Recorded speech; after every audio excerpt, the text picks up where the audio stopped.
crossing boys off my list. You didn't get down on your knees. You were different than all the rest. Now you are my number one. Ain't no others can compare. You are my number one. You give me love that is so rare. Other guys were coming around with flowers and perfume. Your blue eyes, they blew me away, and I was caught in your typhoon. Now you are my number one. Ain't no others can compare. So this is Raven Black, and it's the latest build from Agaso Outdoor. We would call this a restoration, but because there's barely a stock part left on the truck, we'll have to call it a build. The directive of this was pretty straightforward. It was to leave everything looking as stock as possible while still giving it our upgrades and doing the things that we're known for doing that we've been developing over the last couple of years. Seems simple enough, but it was actually a real challenge because it's a whole lot easier to leave everything looking custom than it is to make it custom but have it look like Ford could have delivered it that way. This truck is a real imposter.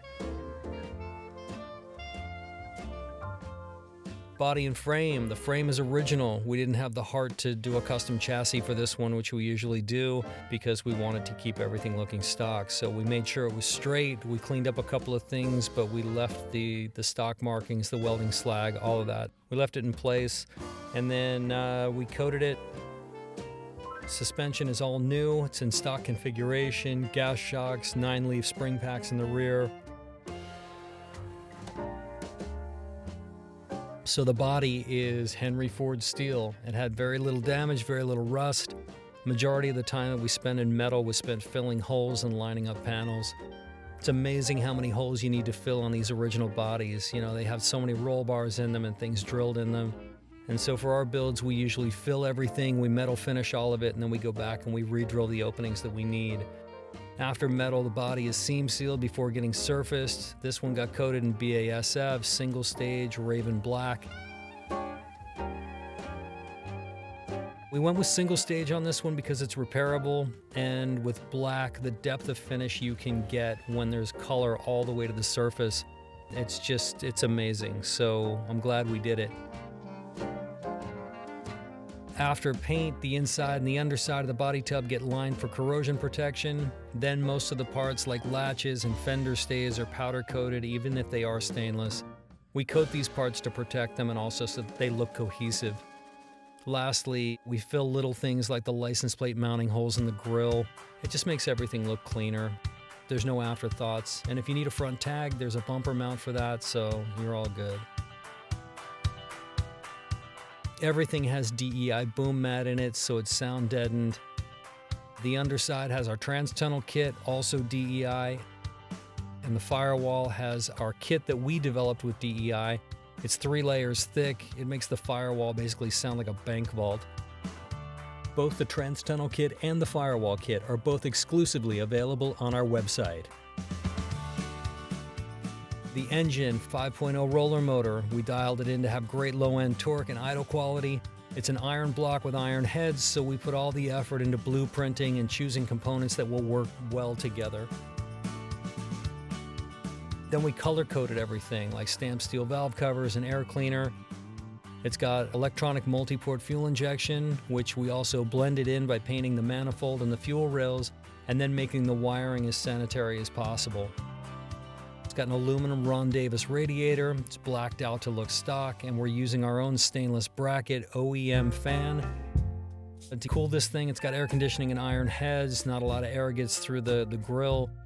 We're using that OEM fan. It pulls almost 4,000 CFM, and it's really makes a difference. So this thing works in any type of weather, any type of heat, air conditioning. It's good to go. We didn't want it to sound obnoxious, so we put a long MagnaFlow muffler on it with a high-flow cat, then we coated the whole system. The headers are 304 stainless. They're of our own design. We made them specifically to go with a 4R70 transmission, so you can easily run your cooling lines and you can get to your test ports. These headers should be for sale on our site soon, so keep an eye out for them. Fuel system is a custom stainless 23-gallon tank holding a high-pressure in-pump tank. It's the quietest and most reliable pump that we know of. This pushes through all AN fittings, Teflon braided soft lines, custom bent stainless hard lines. The bends and routing are custom. We have them manufactured ourselves. Transmission, as I mentioned, 4R70 4-speed automatic. It's got all the good stuff in it. It's built for strength and longevity, but the shifts are buttery smooth because we want to keep this thing with a stock theme. We don't want the shifts to be too aggressive. Transmission is supported by its own cooling system. It has a dual-pass aluminum radiator with an independently controlled electric fan. It also does the job. Dana 20 transfer case with our own rebuild kit that we worked out with Novak. It's the most comprehensive kit with the highest quality parts available, highest quality bearings and seals. It's got a hardened countershaft, a billet aluminum end cap to set end play, and sealed with an O-ring so you won't leak through the shims. Transfer case is topped with a twin stick shifter that isn't stock but almost looks that way because we put the round knobs on it. Axles are stock housings, but we changed the gears to 370s, rebuilt everything with limited slip carriers, top quality parts, all before getting powder coated. We're diligent about choosing parts like the torque converter because they make such a difference in the way the thing feels and the way it drives. We don't want to detract from the overall experience. Mechanical details are so important with any build, but on something like this, it's even more important because there's nothing to hide behind.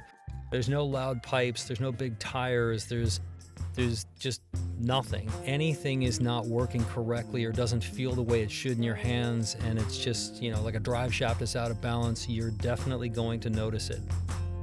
It's a simple build to do, but to execute it and to pull it off, it takes a lot of work to get all of these elements absolutely perfect.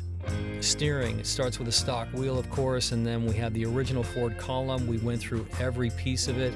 It's all new, it's all redone, connects to a collapsible lower shaft. And then the original Ford power steering box was lovingly restored for us by the people at Lee.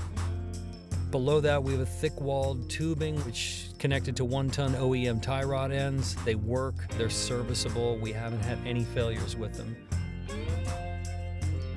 As far as brakes, Willwood discs on all four corners. They're the biggest we could get under 15-inch wheels.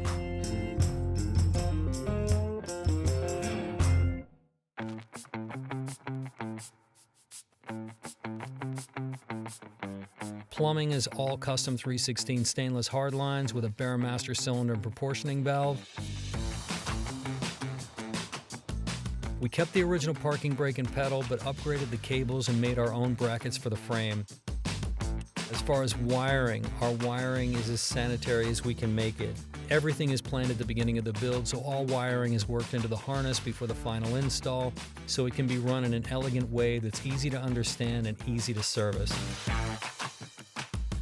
So little tricks like making the AC run on the original controls in the dash so you'd never know that there are stepper motors behind it and the cables are gone. Another big challenge on this truck was no console. So without a console, you've got nowhere to hide anything like audio and switches. So we hid the speakers and audio controller and made these slick tabs on the seats for the seat heaters to make it look like part of the seat brackets.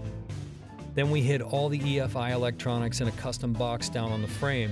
The relays and ECU are sealed already, and then the box is sealed so it's redundant, so it's not a problem to put it down there.